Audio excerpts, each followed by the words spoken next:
And now, inside CPS.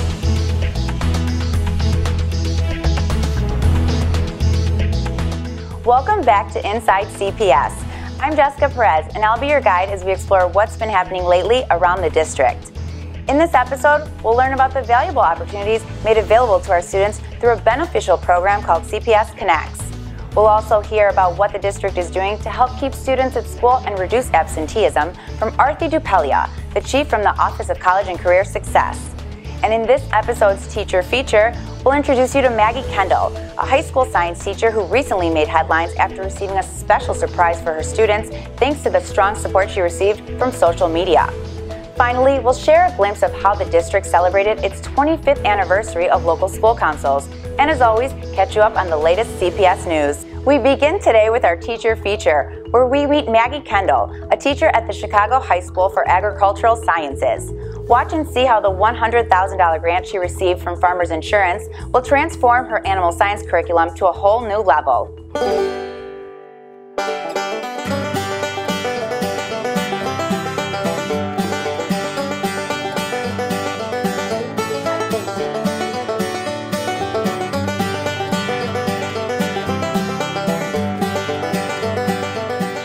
As an animal science teacher, I, on a daily basis, get to bring my passions together, which is I love animals, I love horses, and I love teaching. You have different animals that you're giving injections on.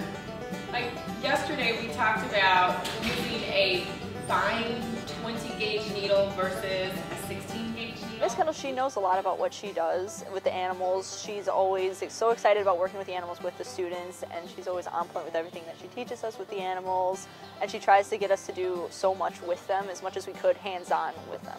Because the students are really given a reason to learn, they are just so much more invested in what they're learning. When I'm teaching about nutrition, carbohydrates, proteins, lipids, we talk about the diet of the animals and how each animal in a different stage of life or a different species, because of their different digestive systems, require different types of food, and they just, for lack of a better term, they just eat it up. The companionship you have with the animals, like it's just not the horses, the pigs we had, the turkeys, the goats, everything, you get a connection and it's like you can't leave. It's like you're home away from home, literally.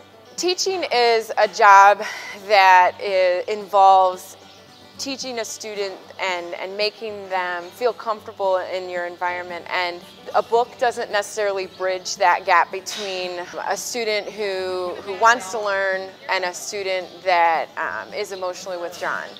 And what I see with our animals is it gives us a common ground to come together and have learning that happens at an emotional level. So our students actually become friends with their animals. They care. We'll like clean their stalls, give them hay, give them water.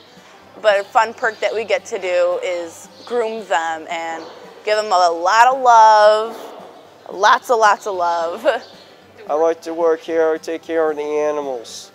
The special ed kids and the regular ed kids develop friendships on that even playing field, and they'll go into the hallways and they see each other and they come and hang out on Saturdays, and it's a very social thing that we don't always see with our special ed population. So I recently received or won a $100,000 grant through Farmers Insurance Dream Big Challenge. I was one of 15 finalists from across the country that was nominated, and once we were nominated, we had to get votes from our community, the state. We actually had voters in Australia and Germany even. But they had to vote daily, and we got the most votes, showing the most support for our idea of the 3 finalists from our area. And we won. We hope to build a riding center for our school. We will offer community programs after school and on weekends. And we hope to draw people from all over the city. Everything is great about Miss Kendall. Probably the greatest thing about her is that she listens. She always takes the time and consideration out of her to listen to what you have to say. I get to teach the kids that you have to love your job. I love my job, and they see how much every day it's just easy to be so excited about what I do and why I do it. And I think that's really important for students. How many times do you get to say, hey, I get to go to school and take care of a pregnant mare? Like, I know, he pushes me out of the way. Like, you're blocking my shot. Throughout the district, attendance is up and out-of-school suspensions are down. And here to tell us more about how CPS has made this happen is the Chief of College and Career Success, Aarti Dhupelia. Hello, my name is Aarti Dhupelia, and I'm the Chief Officer for College and Career Success. Pillar 2 of our action plan demands we provide all students with systems of support that will help them to reach their full potential. But that potential can only be realized when students are in school. Beginning as young as preschool, students who are absent on a regular basis are more likely to struggle academically. Their grades and test scores are lower, and they're less likely to graduate from high school on time and to go on to college. For these reasons, we're working hard to remove the barriers that keep students away from school. We've revised our Student Code of Conduct, getting to the root cause of misconduct and teaching students to change their behavior rather than just handing out suspensions and expulsions that keep students out of school. This, along with other revisions to the SEC, has resulted in 26% fewer out-of-school suspensions since 2012. In school year 14, we piloted a comprehensive attendance plan designed to increase student attendance and decrease truancy. 6 months later, at the end of last school year, CPS reported an average attendance rate of 93.2%, and this was driven by improvements in attendance at every single grade level and in every single network. We arrived at these gains despite several obstacles, including the fact that last year's winter was one of the coldest in Chicago's history. Yet, some schools continue to struggle with chronic truancy. We have provided these schools with targeted supports, additional resources for after-school programming, social and emotional supports, and family and community engagement, with a particular focus on our students who are especially vulnerable to absenteeism. Our early childhood students, students with diverse learning needs, and students in temporary living situations. And we've not forgotten about the tens of thousands of students who have left CPS without a high school diploma. We continue to expand our option schools so that these students can return to school on their own terms and at their own pace. We've also opened 3 Student Outreach and Re-Engagement Centers, or SOAR centers, places where we reach out and bring back students who have left school or are at risk of dropping out. Since opening their doors last February, these centers have served approximately 2,500 students in some of our most chronically truant communities. But despite these recent successes, there is more work to be done. We will continue offering targeted supports to our at-risk populations and will strive to expand the offerings at our SOAR centers and our option schools. We will continue to engage students, families, and communities regarding the importance of attendance, and we will work to provide students the supports they need to be in school every day and on time. We will do everything possible to make sure that CPS students are in school, because only then can we provide them with the tools they need to be the leaders of tomorrow. Joining us now today is Sean Jackson. He is the Deputy Chief in the Office of Teaching and Learning, and he's here today to tell us about a new program called CPS Connects and the valuable opportunities that it gives our students. So welcome. Thank you for joining us. Thank you for having me, Jessica. I appreciate it. Can you tell us a little bit about this program? Yes, so CPS Connects is a partnership between the Chicago Public Schools and the Chicago City of Learning, supported by the MacArthur Foundation. The idea is that student learning can happen anywhere. Students use the Chicago City of Learning website to have virtual learning. Through that virtual learning, once they complete those tasks, it unlocks real live learning opportunities across the city of Chicago. We're using this program as a foundation for our personalized learning framework for the district. Personalized learning is an opportunity for students to take ownership over their own learning. And we use technology as a vehicle to give students access to content that is both relevant to them as well as given to them at their own pace. And so as students have this opportunity to have self-interest-based virtual learning that takes them beyond the constraints of their neighborhood, we can use this as a foundation to prepare them for our personalized framework in the future. As a principal, you incorporated technology. What was your inspiration in doing so? I saw a desperate need for our students to be able to take their learning beyond the classroom. I didn't want them to suffer because of the constraints of the neighborhood. I wanted them to give them an opportunity to expand their learning. So I might not be able to pay for a field trip to Egypt, but we can do a virtual field trip.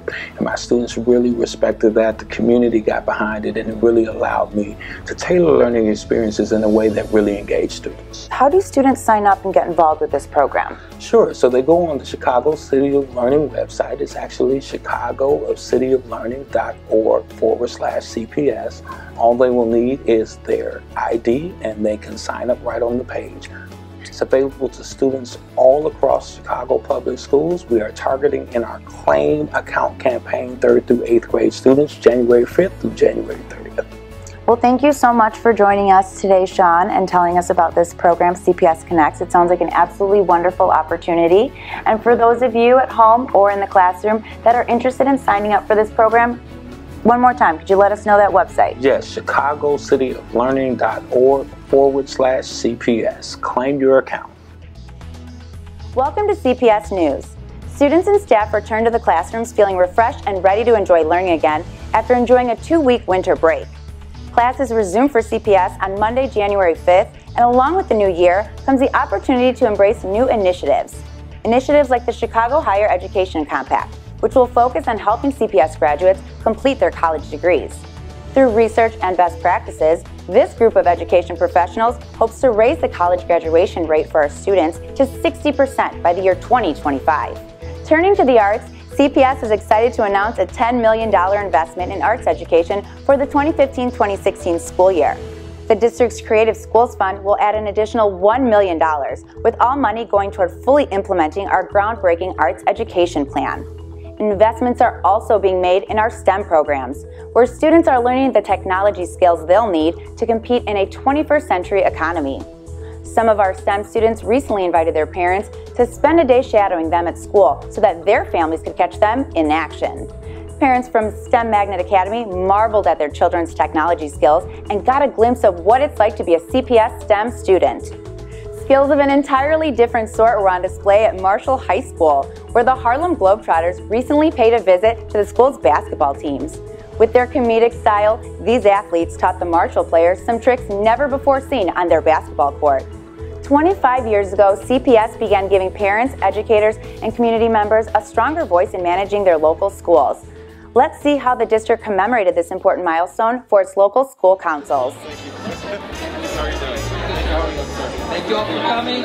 Hello, and thanks for joining us. Here we are at Lane Tech celebrating the 25th anniversary of local school councils.